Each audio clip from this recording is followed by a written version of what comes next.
Hello guys, welcome back to my YouTube channel. In today's video, I'm going to be showing you how I designed this burial poster right here in Photoshop. Without talking too much, let's get right into it. So let's create a new file, and I'm going to make my size 1080 by 1350, and I'm going to click on create. Sorry, that was the wrong size. New file, 1080 by 1350. Great, right. So this is my canvas. I'm going to select my solid color and make it white. My background is now white, and I'm going to open my assets. All these assets are going to be made available in the description box, so you can design along with me. So I'll open these texts. All my texts are written here. So lovely memory of. So I'll select my text tool. I'll paste the text. I'll change the color to black. I'll change the font to Poppins.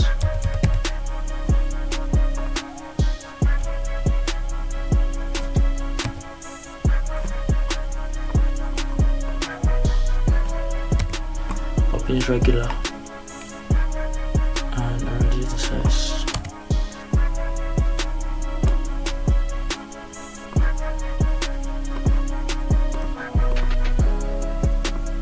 Okay, I'll centralize it and I'll move it up. Press Ctrl T, reduce the size more,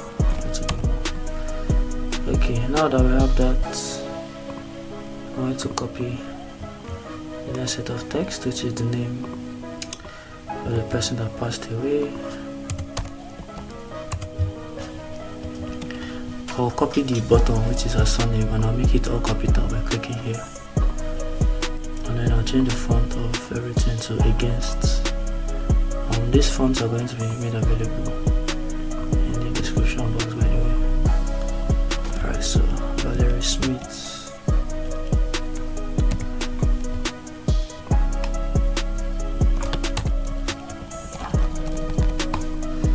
Okay, I'll reduce the line spacing a bit. Okay. So we have that. Next thing I'll do is I'll select my rectangle tool, right click on it, select the ellipse tool, and then I'll draw an ellipse while holding shift to make it a perfectly rounded circle. I'll centralize it to the middle like this. Press Ctrl T to transform, and I'll push it up like this to reduce the size.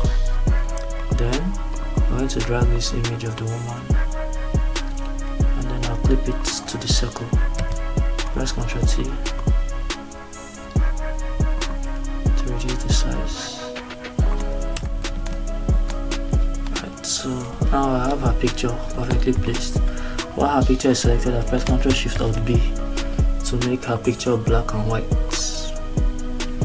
Alright, then I'm going to bring this into a separate window. I'll paste it here. I need to open up into a separate window. Then I'll select my rectangular marquee tool, and then I'm going to try to select only this one. Can you see? Only this one is what I'm selecting. I'll press Ctrl J, convert it to a smart object, and then drag it here. I will centralize it. Press Ctrl T. Just place it behind the image like that. Then the next thing I'm going to do is to copy this text here, select text to paste it in, and make sure it's not all capital. Change it back to Poppins regular, and I'll reduce the size to like 10.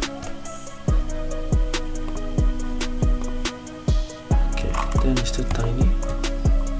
Of course, now I increase it to 14. 14 is still too tiny, but I'll just break it up here to bit. So I'll come to this invite, take it to the next line, come to memories, take it to the next line.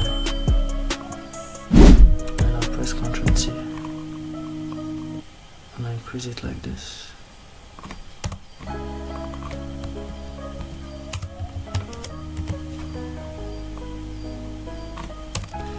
Alright, so now move it up. Okay, the next thing is the date and time. I'll copy that text tool.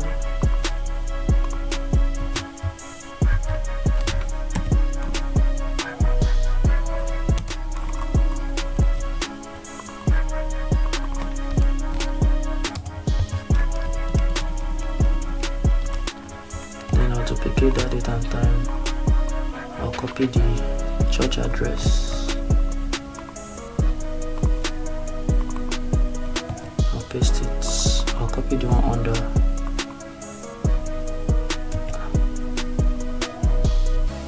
Sorry. Let me paste it again. Let me copy. Sorry. Let me copy the address.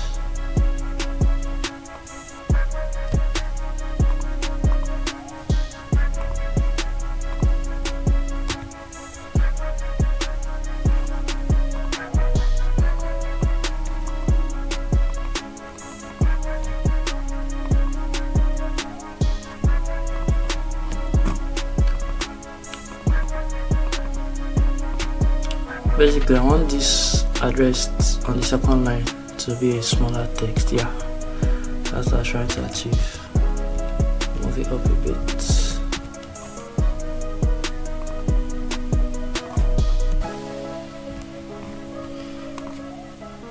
I'll increase the size of this one a little bit. Okay, next thing I'm going to do is to bring in this flower image. So I'm going to reduce the size and I think I'll place it here. Then I'll duplicate it. And I'll place it here. And I'll duplicate it again. This time around I'll place it somewhere here. Duplicate it again. Press Ctrl T, flip it.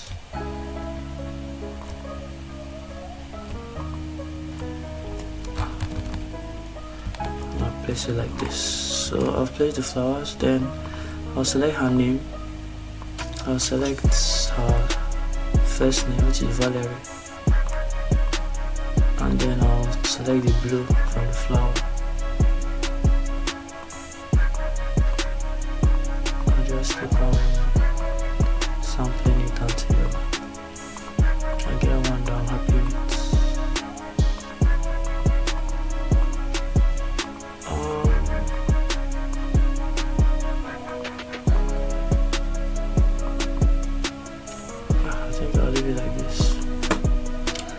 Then that stuff under her image, I'll add a color overlay and I'll make sure it's blue. Then I'll select the date and time as well and I'll change it to that same blue.